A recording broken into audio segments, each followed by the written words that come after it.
Okay, the job in hand is to build a Spitfire flight stick, starting with the spade grip. So we have some 3D printed parts. We have the spade handle, parts to make the brake lever, and parts to make the fire button. And that's all the 3D printed stuff. We'll leave that here, that's going to take pride of place. And we have some hardware. I'll explain that as we go through. And a little bit of wiring, which I will explain as I come to it as well. So let us begin. We will start by putting in the bearings that will guide the brake lever rotation. So these just press in.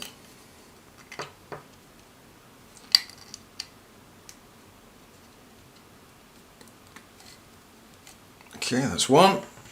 And then the other one.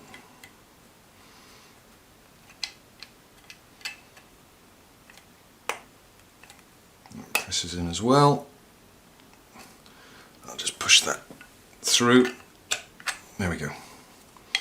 So that's in there. Now this is a handy thing, by the way. It's just a bit, a PH2 bit and a 3D printed handle. I find it quite useful for quickly fastening stuff. So I will provide the design for that as well. Right, we're also going to put one piece of the fire button on now, which is the back of it. Let's get this the right way around. It's not that way. It is that way. So that requires an 8mm screw. They're all Phillips head, so we'll just put that in there.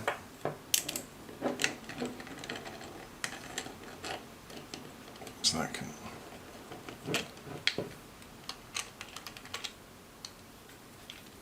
okay, that's pretty strong.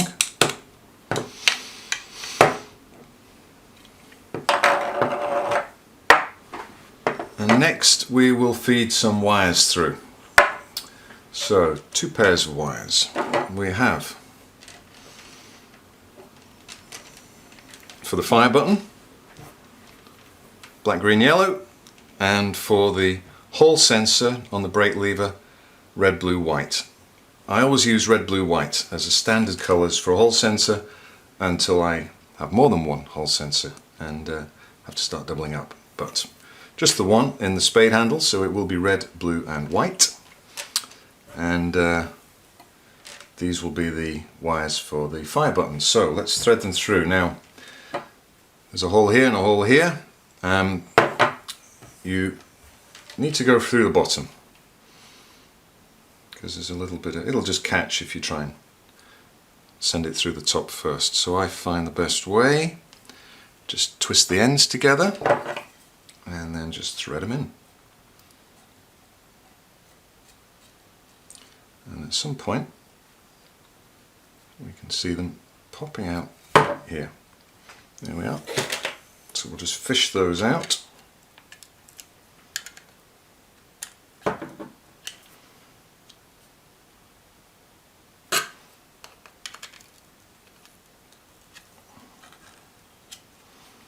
Right, that's the fire button wires. Now the brake lever wires, same again, a little bit of a twist, thread them through, not going as far this time, they should pop out quite easily and quickly. There we go. So that's that side of things. Now let's make the case for the fire button. Let's get started on that. So first off, I'm going to assemble the button lever, and that requires a couple of dowel pins which drop in here.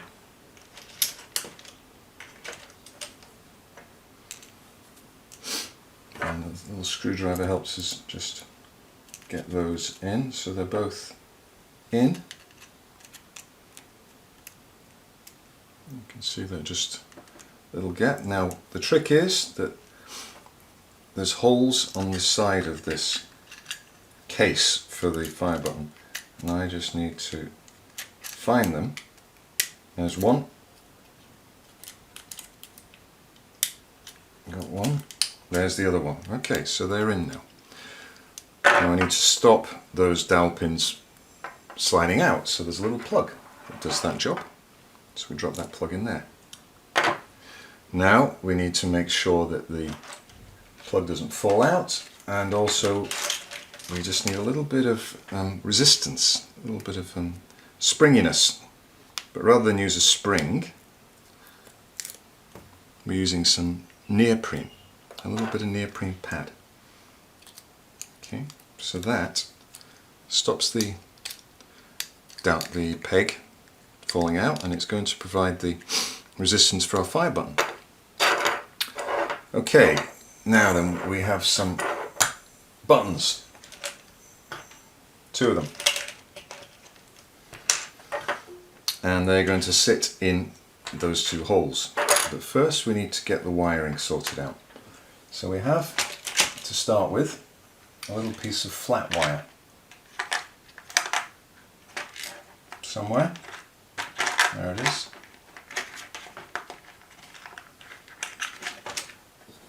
And that is going to go down here, because that will connect the ground for 2 of these pins.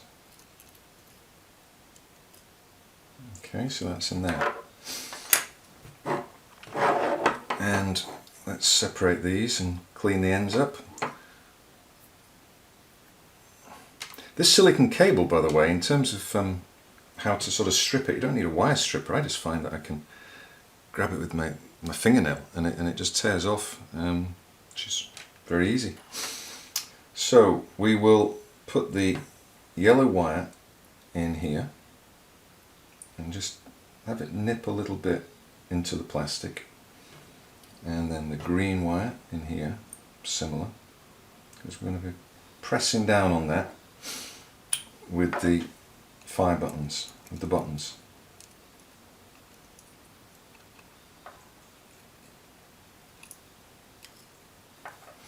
And then the black here. I knew I needed to do this. Right, I'm glad I didn't go too far. Before I do that, I need to thread these wires. Now, they're going to thread through this case, the back of this case, which will sit that way in a second. And then they need to thread through this little retaining device.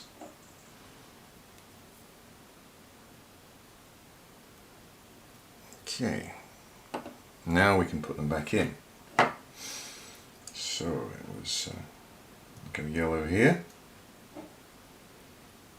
and then green here, and black there. Let's just push that across. Okay, let's press these.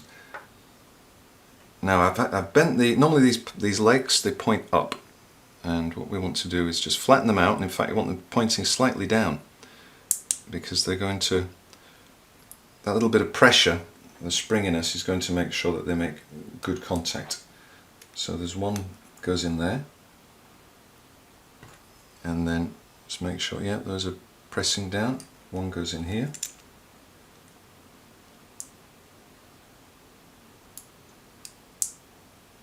And with that little piece of flat wire sticking out, well, not too bad. And there should be a pretty snug fit. Yeah, they're both in, and they're clicking away. And now that little device here, little resistance, a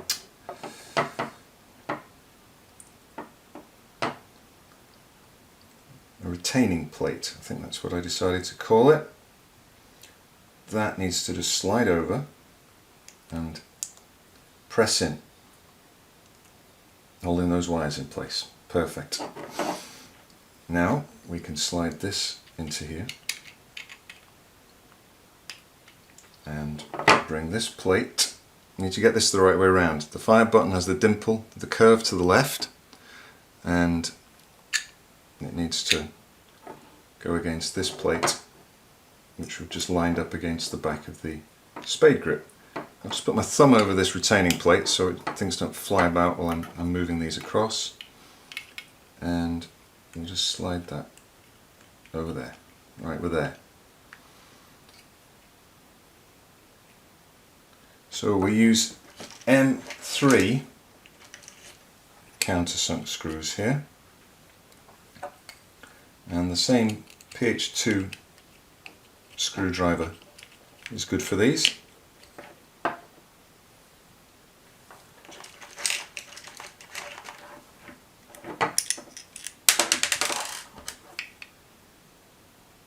If you get the right Phillips head bit, then they hold things quite well. You can just do that sort of thing quite easily.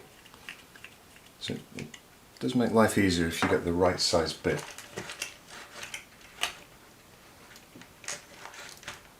God, one of the trickiest things I find is just getting my fat fingers getting stuff out of these little boxes. Right there. That's number 3. And number 4. Done. Okay, let's slide these wires through. They should hold quite well. They shouldn't just fall out, but you know, we're not going to go tugging too hard. There we go. And now we use 20mm countersunk, again M4 screws.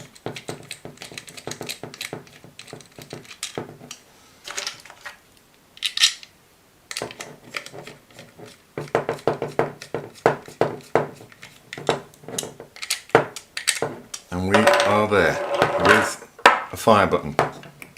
Nice sound. Perfect. I do like that.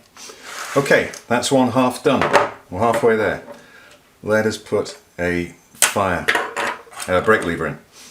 So we've got the bearings in. Now we're going to use a hall sensor. Now there's a little trick here. This cube magnet has to go in exactly the right way, and there is a north and south, and you just wouldn't know. So that's why you need another magnet that has a clear north-south on it. So that's the south, so now we know which is the north. Take a screwdriver and make sure it doesn't flip, and lift it away. Okay, so now I know where the north is. The north's at that end. Now the north, with all of these AuthentiKit designs, wherever a cube magnet has to go in, you'll see a dimple. I hope that's clear enough there. There's a dimple there, and that's where the north has to go. So I just put that in there. Okay, so that's the right way. And let's hope that the magnet doesn't fly out now as it's attracted to the bearings. Nope, that's good. Okay, so now we have the magnet in place. Now to stop that falling out, there's a screw, 3D printed screw. And this is why you need this little wrench device to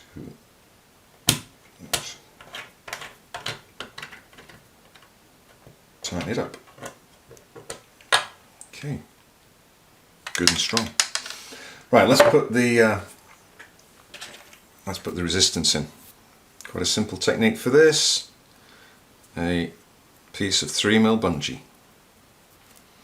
We can snip some off later, so I won't bother making it too pretty right now. That goes in there, and this threads through here. This threads through here.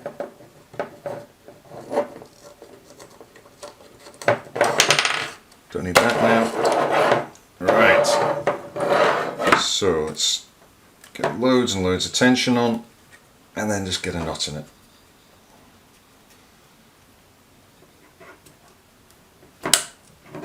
And maybe I'll start the knot, and then I'll get loads of tension in, and then I'll slide the knot forward. That's the way.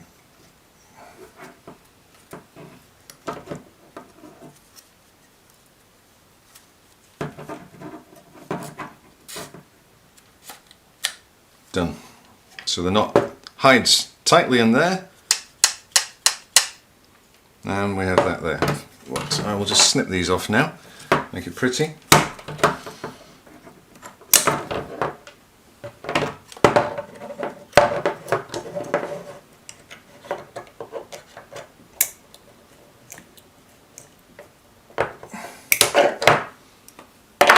Okay, brake lever. Right, we just need to fit the hall sensor in. We have a sensor holder and we have a hall sensor. Now I hope this doesn't snap because I've put it in and taken it out again so many times as I've been developing this. And so that's the face of the sensor. We slide it in. Now it doesn't go straight, there's a little bit of an angle to where the wires go, so it's kind of useful to give the wires a slight bend, like that, just to sort of help them feed. Got it the right way around? Yeah. Right, in it goes. So there's the sensor head in there. And now we have the wires coming out the back. So let's just, and they go in these channels here. So how do we connect these without soldering? That's where these things come in. They're very small. And this is how you fit them.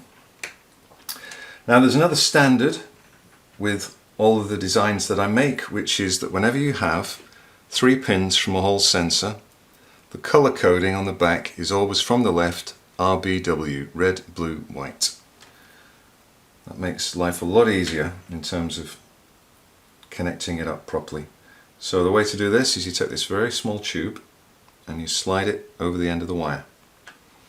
Then you push it onto the end of the sensor here, and then you press this in to the channel.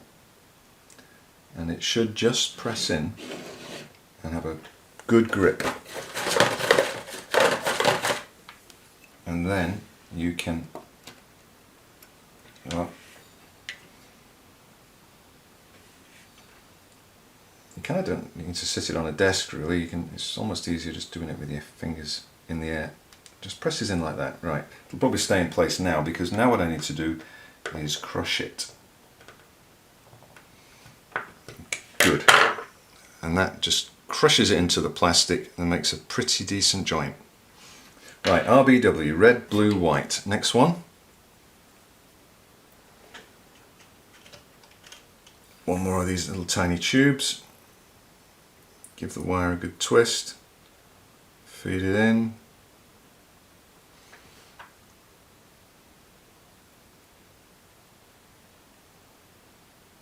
Use your fingernail at this point, that should just get it in place. Press it in. Good. And then crush it in.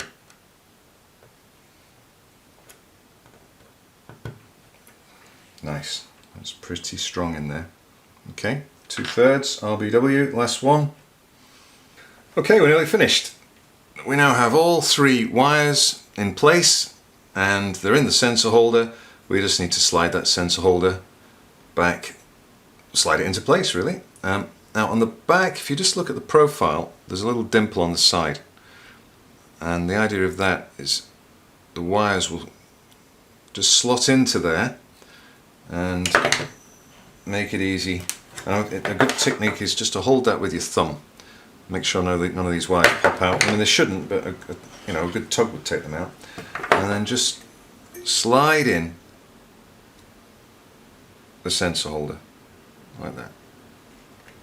And just gently pull these wires through while you do it.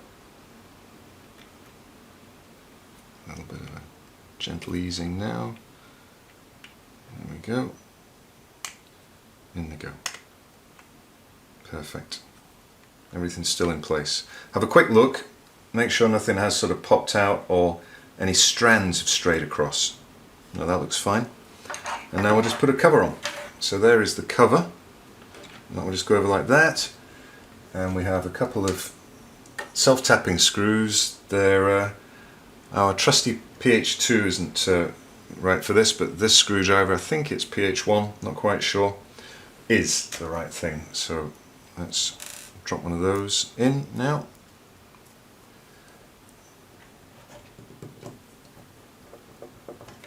And the other one.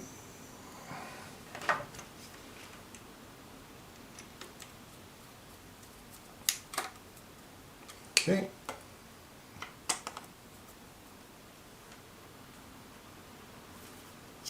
There it is.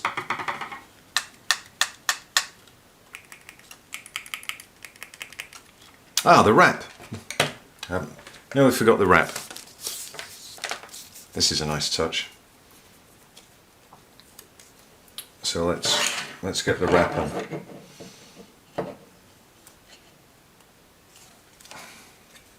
So it basically just fits. I mean, it's for a tennis or a squash racket, but I'm pretty lucky. It basically just is the right length. Don't overlap too much as you go round, and give it a good old stretch as well, just to keep it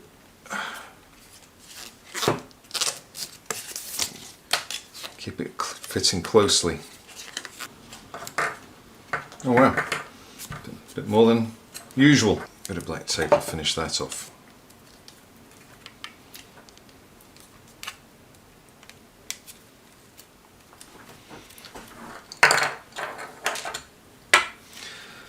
Very nice, very nice. Of course, what you want to know now is, does it work? So I've just quickly put some made a connection of the wires, and we will do that properly later. But we can see now that the fire button, number 1 button, fires, number 2 button fires, and the brake lever is there. And if we just ran the calibration on this, we could get a stronger deflection on that brake lever, get a full left to right deflection. And that's all we need right now. It's working.